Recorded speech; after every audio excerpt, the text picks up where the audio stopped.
Hello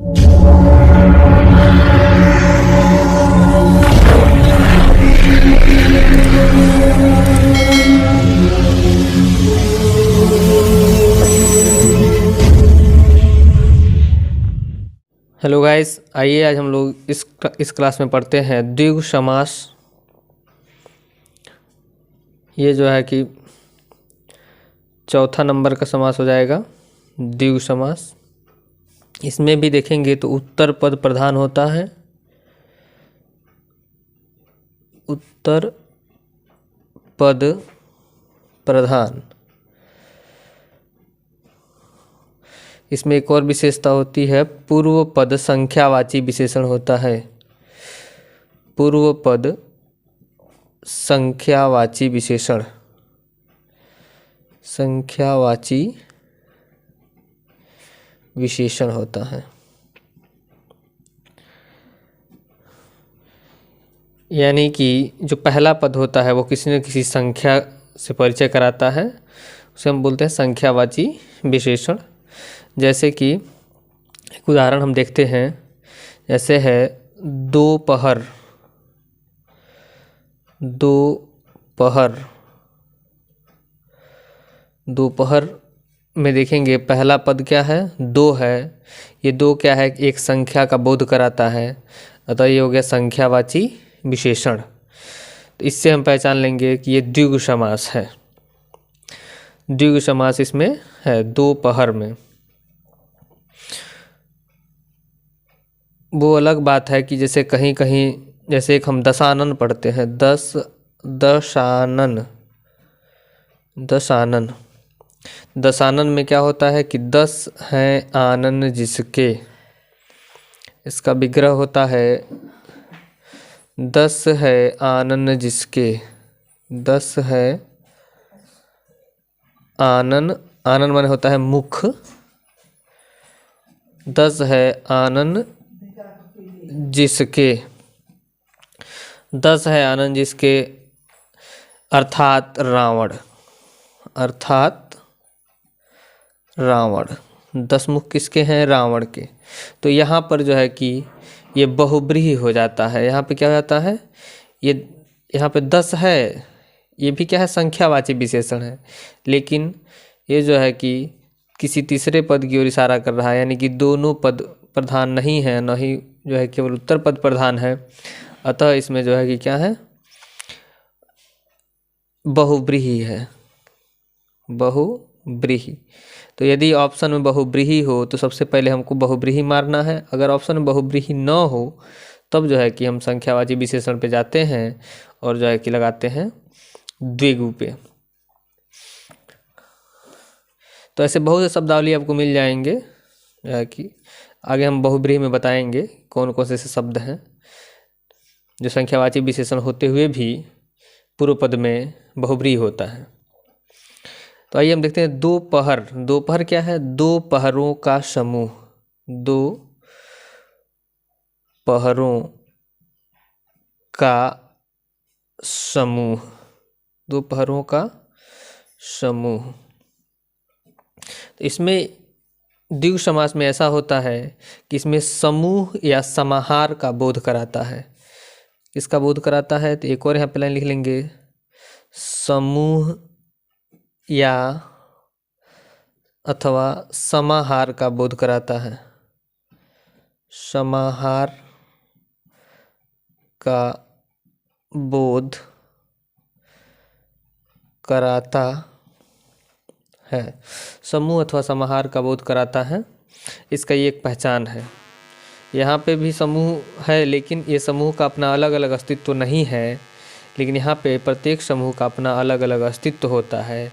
जैसे दो पहरों का समूह है तो उसे हम दोपहर बोलते हैं। 24 घंटे में जानेंगे, 24 घंटे में कितने पहर होते हैं, 24 घंटे में होते हैं 8 पहर। 8 पहर होता है दिन और रात मिला करके। उसमें से जो है 8 पहर में देखेंगे तो 24 घंटे में 8 3 24, 3 घंटे का जो है, 3 घंटे का एक पहर होता है। 3 घंटे का एक पहर होता है। 3 घंटे का एक पहर। जैसे सुबह से अगर हम बात करते हैं 6 से 9 1 पहर हो गया, तो 9 से 12 2 पहर हो गया। तो 2 पहर हो गया, 9 से 12, 12 बजे से 3 बजे के बीच में जो है कि 3 पहर हो गया, 3 बजे से 6 बजे 4 पहर हो गया। इसी तरह से जो है कि रात्रि में कुल 8 पहर होते हैं 24 घंटे के अंदर में, इतना जानेंगे आप। तो इस सब का अलग अलग अस्तित्व होता है अपना। तो इसमें यही जो है कि खासियत होती है। 2 पहरों का समूह हो गया 2 पहर, इसमें द्विगु समास होगा। इसी तरह से चौराहा है, चौराहा, चौराहा में क्या होता है कि 4 राहों का समूह, 4 राहों का समूह या समाहार। तो 4 राहों का समूह है, तो ये भी क्या हो गया, चौराहा जो है कि चौराहा 4 राह है, चारों का अलग अलग अपना अस्तित्व है। तो इस तरह से ये भी जो है कि द्विगु समास होगा। 4 क्या है, संख्यावाची है, द्विगु समास है। समाहार का बोध करा रहा है, समूह का बोध करा रहा है, द्विगु समास है। इसके हम काइंड्स की बात करते हैं, यदि प्रकार के भेद की, तो ये जो है कि 2 प्रकार से इसको विभाजित किया गया है, बांटा गया है। कौन कौन प्रकार है देखेंगे। एक है समाहार द्विगु, समाहार द्विगु, और दूसरा है उत्तर पद प्रधान द्विगु, उत्तर पद प्रधान द्विगु।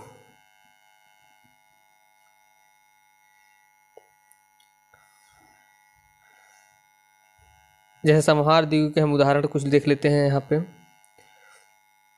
जैसे ऊपर आप लोग लिखे हैं 2 पहर है या चौराहा है, उसी तरह से त्रिलोक है, त्रिलोक, त्रिलोक है, तीनों लोकों का समाहार या समूह, तीनों लोकों का समाहार। देखेंगे तीनों लोकों का अपना अलग अलग अस्तित्व है। 3 लोक कौन कौन से हैं। एक जो है कि देखेंगे तो वायु लोक है, जिसको हम लोग आकाश लोक कहते हैं, आकाश लोक। एक जो है कि है पृथ्वी लोक, और एक जो है कि पाताल लोक, जिसको हम लोग कहते हैं, ये है जल लोक, जल, जल लोक। तो ये जो है कि वायु हो गया, ये स्थलीय भाग हो गए, और ये जो है कि जल भाग है। ये तीनों लोक हैं, 3 संसार है, 3 तरह के जीव रहते हैं धरती पर। तो एक वायु वाले हैं, जिसको नभचर भी प्रायः कहा जाता है, स्थलचर होते हैं, एक जलचर होते हैं। तो ये तीनों लोकों का समाहार जब हम करते हैं तो उसको बोलते हैं त्रिलोक। तीनों लोकों का समाहार क्या होता है, त्रिलोक होता है, ध्यान रखेंगे आप लोग। इसी तरह से देखेंगे पंचवटी एक शब्द है, पंचवटी, पंचवटी। पंचवटी में क्या है कि 5 वटों का समाहार है, 5 वटों वृक्षों का समाहार, पंचवटी कुटिया है। अगर इसी को अगर हम वाक्य में अगर दे देते हैं, जैसे कि भरत पंचवटी गए, भरत पंचवटी राम को मनाने गए, या पंचवटी गए, तो यहाँ पे पंचवटी हो जाएगा जगह का नाम, जगह का नाम। तो यहाँ पर जो है कि हो जाएगा बहुब्रीही, अन्यथा में जो है कि यहाँ पे हो जाएगा क्या, जो है कि द्विगु हो जाएगा। इसके अलावा आप देखेंगे सबसे पहले अगर हम मारेंगे, अगर वाक्य में आ गया तो बहुब्रीही, अन्यथा द्विगु। इसके अलावा जो है कि देखेंगे एक है शब्द है त्रिभुवन, त्रिभुवन, तीनों भुवनों का समाहार, वही हो गया 3 भुवन, त्रिलोक, 3 भुवन। पसेरी एक शब्द आता है पसेरी, तो 5 शेरों का समाहार, 1 शेर मतलब 1 केजी, 5 शेरों ये लायन वाला शेर नहीं है, 5 शेरों का समाहार। इसके अलावा देखेंगे और भी है अष्टाध्यायी। अष्टाध्यायी, अष्टाध्यायी 8 अध्यायों का समाहार। 8 अध्यायों का समाहार। ये सब में जो है कि आप देखेंगे तो हो जाएगा द्विगु समास। इसी तरह के जो है कि शताब्दी हैं, शताब्दी वर्षों का समूह, 100 वर्षों का समूह।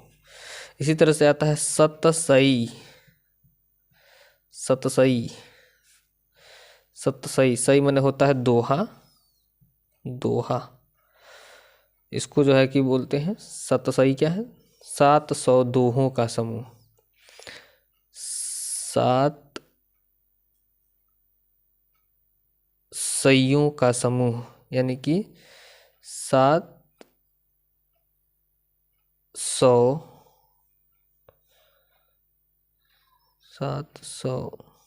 का समाहार। 700 दोहों का समाहार, समूह। इसके अलावा भी बहुत सारे, जैसे कि पंजाब शब्द है आ जाता है, तो अब देखेंगे पंजाब। 5 आबों का समूह, यानी कि 5 जो है कि आब माने नदी, तो 5 नदियों का समाहार है, तो उसे जो है पंजाब कहते हैं। तो ये हो जाएगा क्या? द्विगु समास। इसके अलावा अगर इसको हम वाक्य में प्रयोग कर लेते हैं, जैसे रेखा पंजाब जाती है। रेखा पंजाब जाती है, तो यहाँ पर जो है कि जगह का नाम हो गया, एक प्रदेश का नाम हो गया, तो यहाँ पर हो जाएगा जो है कि बहुब्रीहि। अब हो जाएगा बहुब्रीहि, ठीक ना। ये हम कह सकते हैं कि चन्नी साहब पंजाब के मुख्यमंत्री हैं, तो एक पंजाब राज्य का नाम हो गया।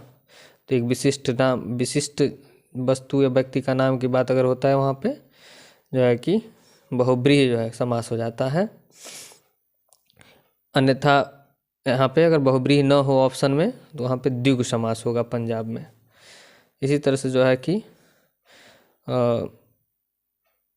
छत्तीसगढ़ है, या छत्तीसगढ़ है। 36 गढ़ों, गढ़ों का समूह, गढ़ माने होता है किला, 36 किलों का समूह या समाहार, तो हो जाता है क्या? द्विगु समास। छत्तीसगढ़ में भी द्विगु समास, पंजाब में भी हो गया द्विगु समास। इसके बाद से जो है कि हम बात करते हैं, अगला जो समास है वो है द्वंद्व समास। द्वंद्व समास 5वां नंबर है समास का द्वंद्व समास। द्वंद्व समास में देखेंगे तो दोनों पद प्रधान होता है, दोनों पद प्रधान होता है द्वंद्व समास में, और इसका विग्रह करने पर, विग्रह करने पर इसमें और, तथा, अथवा, या, एवं आदि जो है कि शब्द इसमें आते हैं। इससे भी हम पहचान सकते हैं विग्रह करने पर अगर ये सब आए, और, तथा, अथवा, या, एवं, तो वहाँ पे द्वंद्व समास होगा। एग्जाम्पल में हम देखेंगे, जैसे एग्जाम्पल है भाई बहन। भाई बहन, इसका हम विग्रह करेंगे तो होगा भाई और बहन। भाई और बहन, तो ये और देख करके हम पहचान लेंगे क्या है यहाँ पे, और से पहचान लेंगे यहाँ पे द्वंद्व समास है। विपरीतार्थक एक तरह से समझ लेंगे कि विपरीतार्थक शब्द मैक्सिमम जो है कि आएगा, तो हम समझ लेंगे कि द्वंद्व समास वहाँ पे है। कुछ लोग डैश से भी कहते हैं कि डैश से पहचान लिया जाए, लेकिन बहुत जगह ऐसा होता है जिसमें डैश नहीं दिया होता है बीच में, तो वहाँ पे कन्फ्यूजन हो जाता है। जैसे अगर एक शब्द दिया हो धर्माधर्म, धर्माधर्म, तो देखेंगे यहाँ पे हो जाएगा क्या, विग्रह करेंगे तो हो जाएगा धर्म या अधर्म, धर्म या अधर्म। तो यहाँ पे डैश नहीं दिया हुआ है, तो यहाँ पे आप कंफ्यूज हो सकते हैं। इसलिए जो है कि हमें ये ध्यान रखना है कि धर्म या अधर्म विग्रह करने पे क्या आ रहा है, तो या और आ रहा है, तो यहाँ पे द्वंद्व समास होगा। देखते हैं द्वंद्व समास के प्रकार। द्वंद्व समास 3 प्रकार के होते हैं। कौन कौन से? पहला है इतरेतर, इतर धन इतर, इतर माने होता है अलग, इतरेतर द्वंद्व, इतरेतर द्वंद्व। इसमें जो है कि इसका विग्रह करने पे आता है क्या क्या, और, तथा, ये सब आता है विग्रह करने पे। एवं भी आता है, और भी आता है, तथा भी आता है इतरेतर द्वंद्व में। ख है समाहार द्वंद्व, समाहार द्वंद्व। समाहार द्वंद्व में जो है कि विग्रह करने पे वगैरह, वगैरह, आदि, इत्यादि आते हैं विग्रह करने पर। इसमें देखेंगे आदि का जो प्रयोग होता है वो सजीव के लिए किया जाता है, और इत्यादि का जो प्रयोग है वह निर्जीव के लिए किया जाता है, निर्जीव के लिए किया जाता है। तीसरा जो समास का द्वंद्व समास का प्रकार है वो है वैकल्पिक द्वंद्व। वैकल्पिक द्वंद्व, वैकल्पिक द्वंद्व में या अथवा का प्रयोग जो है कि किया जाता है।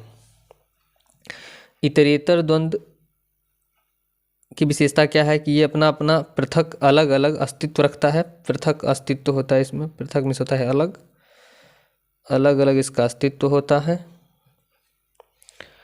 जैसे कि राम कृष्ण, राम कृष्ण, अगर इसका विग्रह करेंगे हम राम कृष्ण का तो हो जाएगा राम और कृष्ण, राम और कृष्ण।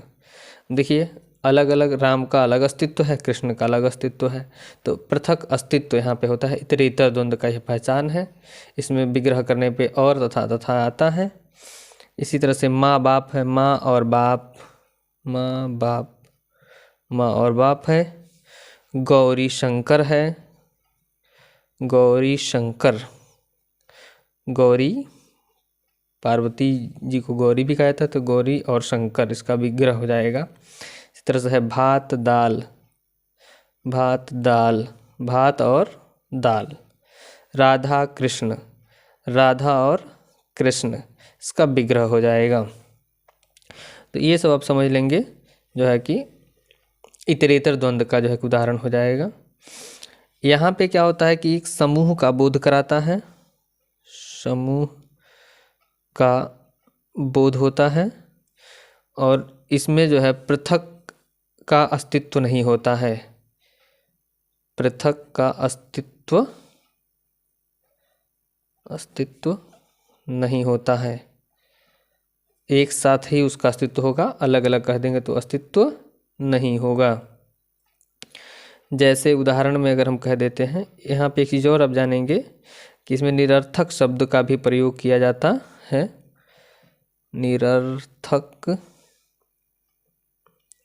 निरर्थक शब्दों का प्रयोग किया जाता है। अब इसका हम उदाहरण देख लेंगे। जैसे हम एक उदाहरण देते हैं, दाल रोटी, दाल रोटी, दाल रोटी जो है कि है,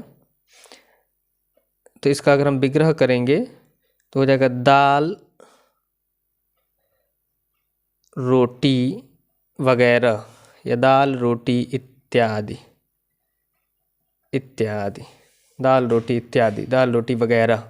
यानी कि दाल रोटी कहने का मतलब यह है कि दाल और रोटी के अलावा जो है केवल दाल रोटी की बात नहीं कही जा रही है, भोजन के अन्य सभी मुख्य पदार्थों की बात कही जा रही है। इसलिए यहाँ पे जो है कि समाहार द्वंद्व होगा। ये समाहार द्वंद्व है, यानी कि समूह की बात कर रहा है अपने साथ, ये पूरे जो है कि समूह को लेकर चल रहा है। इसी तरह से कि होता है अन्न जल, तो इसको भी हम विग्रह करेंगे तो कहेंगे अन्न जल इत्यादि।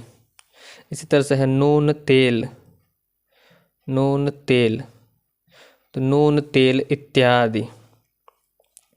इसके अलावा देखेंगे हम कहते हैं घर द्वार, तो घर द्वार इत्यादि। या अगर हम कह देते हैं रुपया पैसा, रुपया पैसा वगैरह, रुपया पैसा इत्यादि, तो ये भी जो है कि ऐसे शब्दों का प्रयोग हम लोग कर लेते हैं। ये सभी जो है कि इत्यादि होने के कारण से, निर्जीव होने के कारण सब में इत्यादि लगाएंगे विग्रह करने के बाद से। यहाँ पे हम कह सकते हैं अन्न जल इत्यादि विग्रह करने पे। अब जैसे निरर्थक शब्दों का प्रयोग कैसे होता है ये जान लेंगे। जैसे कहते हैं हम लोग पानी वानी, पानी वानी। देखेंगे पानी शब्द क्या है, सार्थक है, और वानी क्या है, निरर्थक है। तो इस निरर्थक शब्दों का भी प्रयोग किया जाता है इसमें। तो पानी वानी वगैरह या पानी वानी इत्यादि, इस तरह से हम कह देंगे, इसका विग्रह करेंगे तो। या जो है कि हम कह सकते हैं, कहते हैं चाय वाय, चाय वाय, तो वाय का कोई अर्थ नहीं होता है, तो इसको निरर्थक बोलते हैं, जिसका कोई अर्थ ही नहीं हो, चाय वाय। पानी वानी, खाना वाना, रोटी वोटी, ऐसे जो है कि शब्दों का प्रयोग बहुत ज़्यादा किया जाता है बोलचाल की भाषा में निरर्थक शब्दों का। तो वहाँ पे समाहार द्वंद्व होता है। तीसरा है वैकल्पिक द्वंद्व।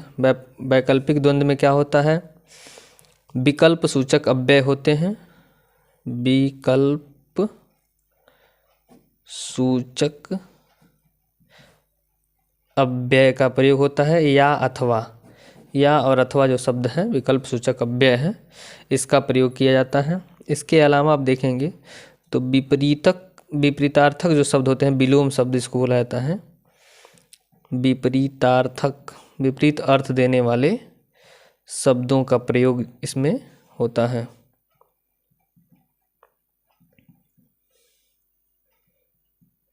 जैसे एग्जाम्पल में देखेंगे हम लोग, जैसे है पाप पुण्य, पाप पुण्य, तो इसका विग्रह करेंगे तो हो जाएगा पाप या पुण्य।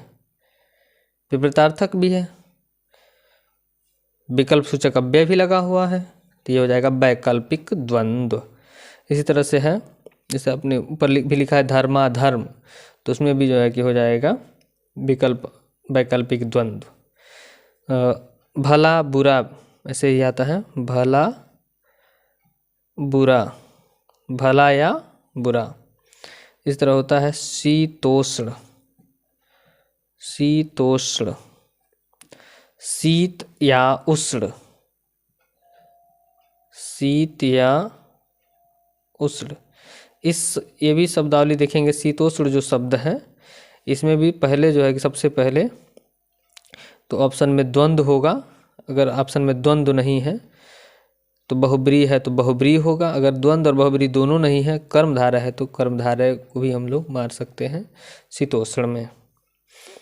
इसके अलावा इसमें जो है कि आता है 60 70 3 4, या जैसे कि कृष्ण अर्जुन, कृष्णार्जुन, कृष्णार्जुन एक शब्द है, इसको भी हम कह सकते हैं कृष्ण या अर्जुन, कृष्ण या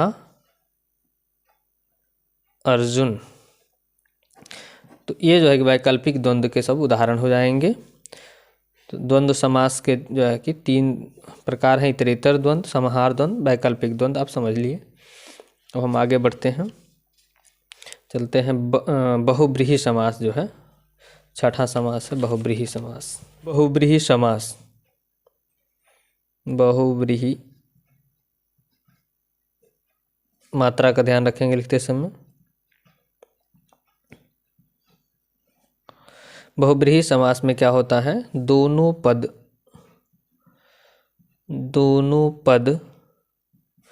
अप्रधान होते हैं, दोनों पद अप्रधान होते हैं। इसको गौड़ भी कह सकते हैं, दोनों पद गौड़ होते हैं।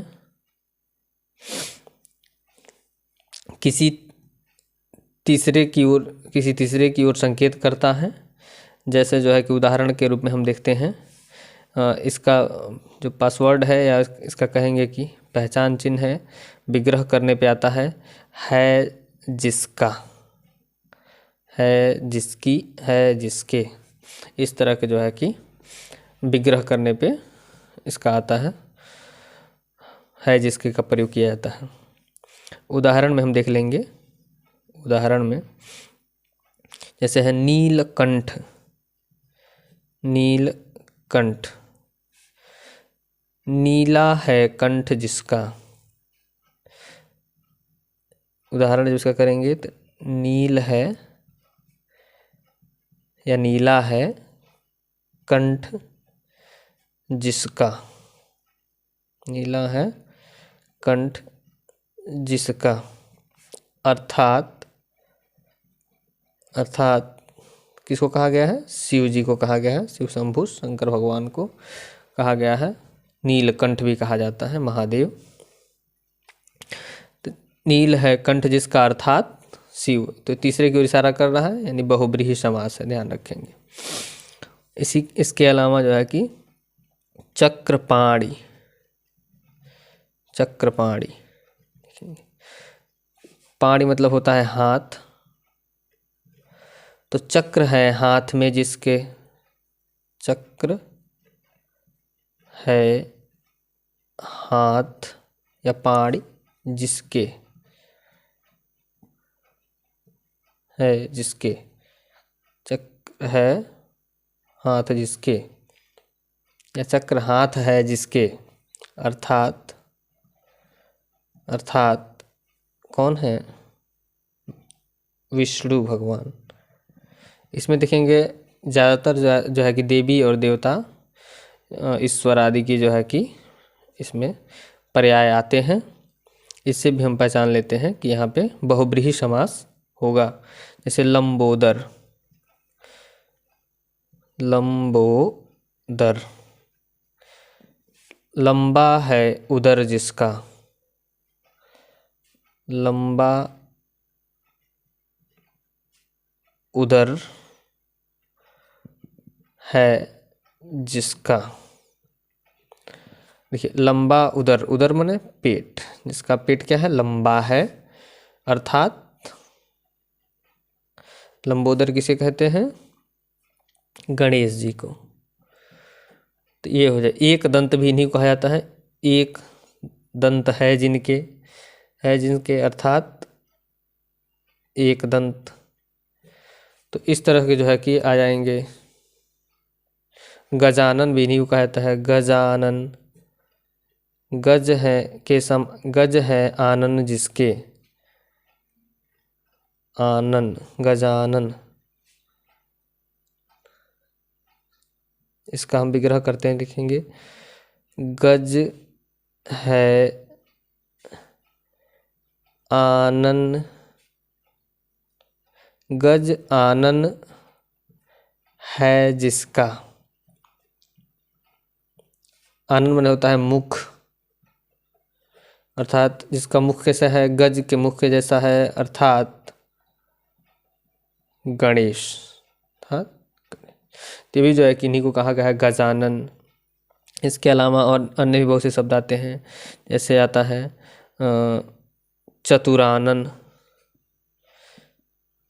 चतुरानन, चतुरानन, चतुर है आनंद जिसके, चतुर मीन्स चार है आनंद जिसके, चतुर है, चतुर आनन है जिसके, यानी जिसके चार मुख हैं। चार मुख किनके हैं भैया, 4 मुख हो गए किनके? ब्रह्मा जी के। किनके? ब्रह्मा जी के। तो ये ब्रह्मा जी हो गए चतुरानन। अगर आ गया जो है कि चतुर्भुज, तो चतुर्भुज 4 भुजाएं किनकी है भैया? चतुर है, 4 हैं भुजाएं जिनके, अर्थात विष्णु जी, अर्थात विष्णु जी। इसी तरह से आ जाता है पंचानन। पंचानन 5 मुख किनके हैं? तो 5 मुख किनके हैं? 5 मुख हैं महावीर, बजरंगबली, हनुमान जी के। हनुमान जी के पंचमुख हैं। तो इसी तरह से जो है कि आप देख लेंगे चतुर्भुज, पंचानन, दशानन जो है, दशानन भी इसी में से आता है। दशानन देखेंगे तो अब चतुर, पंच, दस, चतुर, एक, ये सब क्या है? संख्यावाची विशेषण है। संख्यावाची विशेषण है तो इसमें ऐसे तो देखने में तो लगेगा द्विगु है, लेकिन जब तीसरे की ओर इशारा कर रहा है तो ये सब क्या हो जाएगा? जो है कि 10 हैं आनंद जिसके, अर्थात रावण। 10 हैं आनंद जिसके, अर्थात रावण। तो ये रावण तीसरे की ओर इशारा कर रहा है, तो हम कहेंगे 10 आनन हैं जिसके, अर्थात रावण। आइए देखते हैं बहुब्रीहि के प्रकार। तो जो बहुब्रीहि समास है इसके प्रकार हैं 4।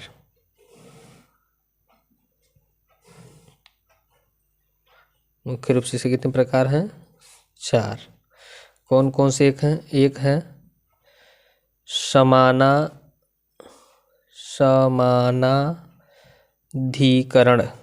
समानाधिकरण, समानाधिकरण।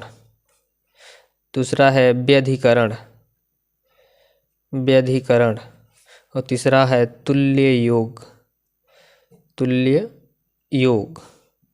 और चौथा है व्यतिहार, व्यतिहार। अगर हम समानाधिकरण की बात करते हैं तो आप देखेंगे, समानाधिकरण की बात करते हैं तो अब देखेंगे इसमें समान विभक्ति वाले शब्द आएंगे।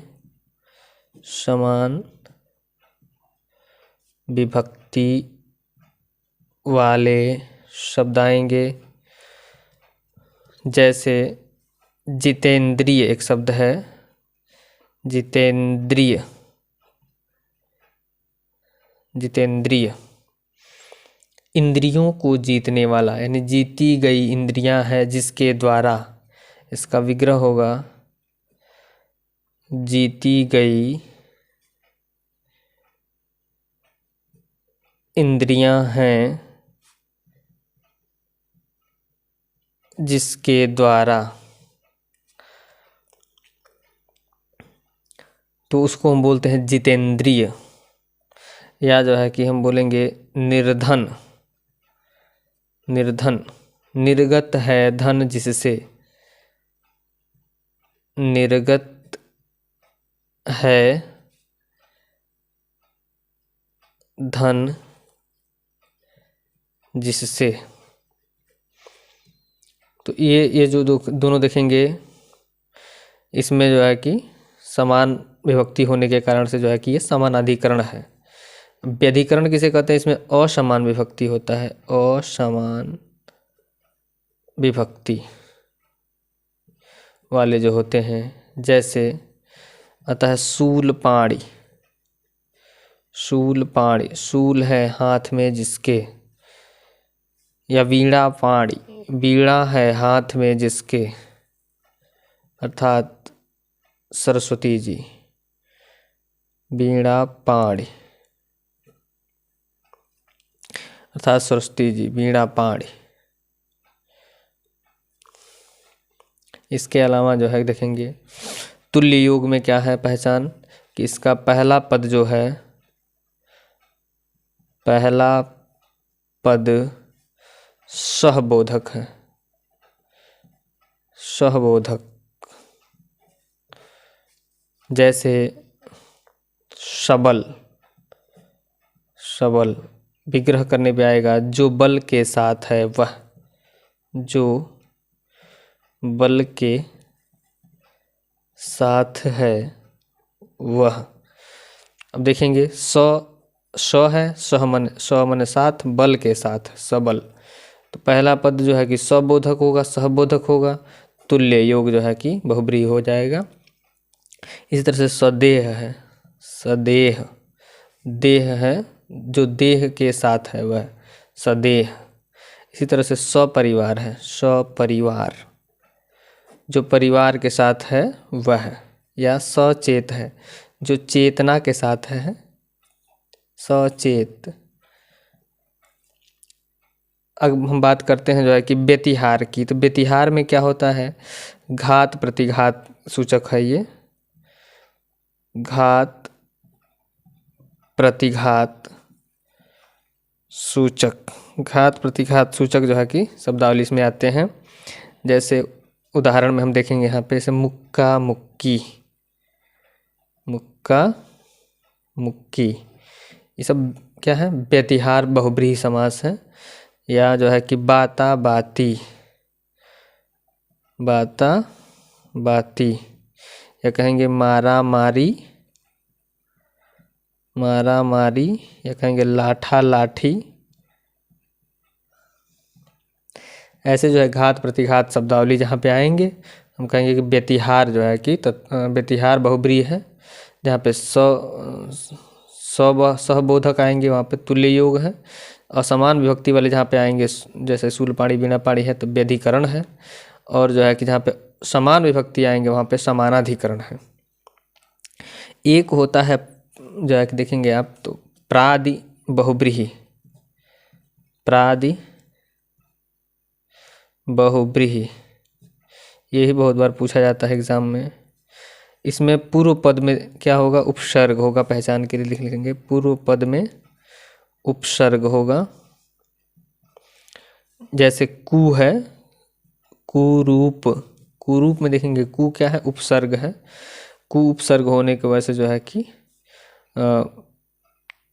यहाँ पे क्या है, प्रादि बहुब्रीहि है। जैसे बेरहम है, बेरहम, बिना रहम का। निर्जन, जहाँ पे जन लोग नहीं है, जहाँ पे आदमी नहीं है, उसको बोलते हैं निर्जन, बिना जन के, बिना जन के निर्जन। तो निर यहाँ पे क्या है, उपसर्ग है। तो इस तरह के जो है शब्दावली जहाँ पे आएंगे वहाँ पे होता है प्रादि बहुब्रीहि, प्रादि बहुब्रीहि याद रखेंगे।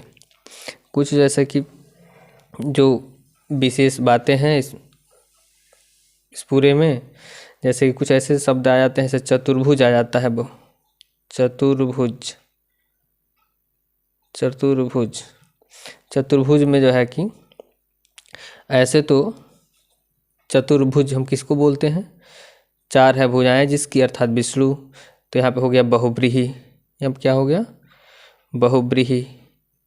लेकिन यदि जो है कि यही वाक्य में आ जाए कि राहुल चतुर्भुज बनाता है, राहुल चतुर्भुज बनाता है, तो यहाँ पे जो है कि चतुर्भुज बनाने का मतलब यह है कि चार भुजाओं वाली कोई आकृति बनाता है। तो चार भुजाओं वाली आकृति जो है कि जो होने से यहाँ पे क्या हो जाएगा, कर्मधारय। जब आकृति की बात हो रही है तो क्या हो जाएगा, कर्मधारय। अगर हम कह देते हैं कि रेवती जो है, रेवती चतुर्भुज की पूजा करती है, पूजा करती है, तो यहाँ पे चतुर्भुज क्या हो जाएगा, चतुर्भुज जो है कि देवता है, यानी कि भगवान विष्णु की बात हो रही है। तो यहाँ पे जो है कि बहुब्रीहि समास हो जाएगा। क्या हो जाएगा, बहुब्रीहि, बहुब्रीहि समास हो जाएगा। इसी तरह से देखेंगे एक सुरूप जो शब्द है, सुरूप, सुरूप यानी सुंदर है जो रूप, इसका विग्रह क्या होता है, सुंदर है जो रूप। अगर यह बहुब्रीहि दिया हुआ है ऑप्शन में, है जो लिखा हुआ है जो रूप, है जो जब आएगा तो कर्मधारय हो जाएगा। क्या हो जाएगा, कर्मधारय, ठीक है ना। अगर इसी को हम विग्रह कर दें कि सुंदर है रूप जिसका, सुंदर है रूप जिसका, अर्थात जो है कि कोई व्यक्ति, विशिष्ट व्यक्ति की बात हो रही है जो इसका रूप सुंदर है, तो वहाँ पे जो है कि हो जाएगा बहुब्रीहि। बहुब्रीहि। इस तरह से जो है कि समास समाप्त होता है। धन्यवाद।